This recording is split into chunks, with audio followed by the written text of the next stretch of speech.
tips and tricks to memorize so that you remember everything that you have studied. Hi, I'm Ronja ma'am and welcome to my channel.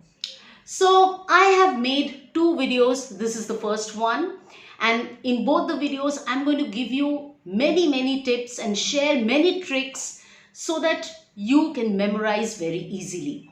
Let's get started. I will start with the usage of acronyms. Acronyms are expression mnemonics. All these sound very difficult, but no, it's very easy. Let me give you a very simple example.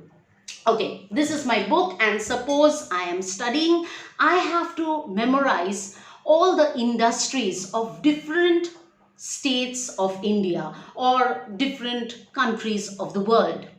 So lots of things to memorize, and what do? First I read state A, and what are the industries are there? Okay, shoes, automobile, paper, textile. Now what I do, I take the first letter of every word. So what letters have I got? S, A, P, T. And then I just shuffle them to get a word, to make a word, which you can easily do. So I have got the word taps, T-A-P-S. Now when I see this question in the question paper, what are the industries of state A? I think taps. So now I know the answer: textile, automobile, paper and shoes. It's very easy, isn't it? See, acronyms can be word, acronyms can also be a sentence. For example, my bio teacher tells me, Ronja, tell me all the glands that are present in the human body. So I think, pay attention to Papa.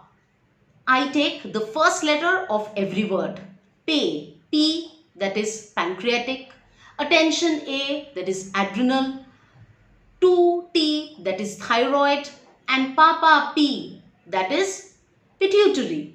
So now I know all the four names of the glands. So in the same way, you can also make these acronyms. See, I have not copy pasted these acronyms from the net. I have made them specially for you, and if I can do, you can do it too. And don't say, ma'am, you are a teacher, it's because of experience that you can do. No, to make all these words and acronyms, you just need a little patience, a little creativity and a little intelligence. And I know you all are very creative and very intelligent. You can use these acronyms to learn different topics of all subjects. I have given you examples of biology and geography, but you can use it for different other subjects. Like for example, even in chemistry, when you are learning the elements of the periodic table, you can use acronyms. Another great way to remember things is to weave a story. Just to make a story, and it should not be obviously one big paragraph, just one line, one sentence story.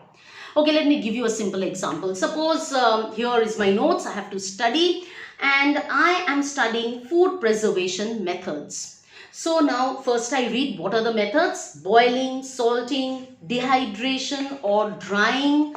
Okay, then I have pasteurization, irradiation, refrigeration, strong concentration and chemicals. My God, so many. So what do?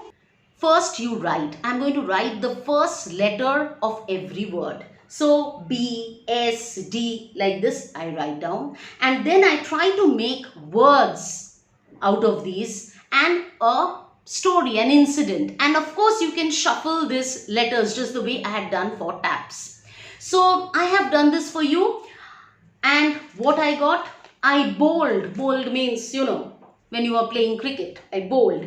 I bowled on Sunday, played in the rain, got drenched and a scolding.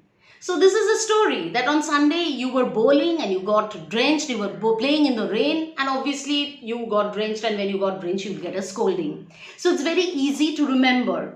If I can make this story, you can do it too. Apart from this, there is another very interesting way.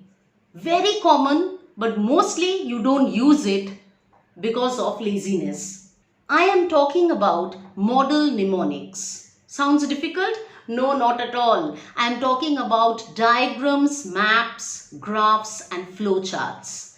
I am not going to tell you which one to use for which subject. You know that very well. But many a times I am studying geography but I don't feel like getting up and getting the map. Don't do it.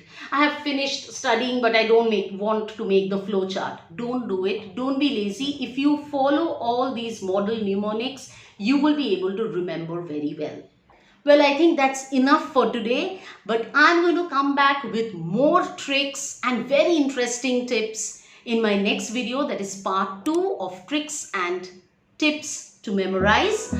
Do watch that video, and if you like this video, if you found it interesting and useful, then do click the like button and share this video with your friends and subscribe to my channel.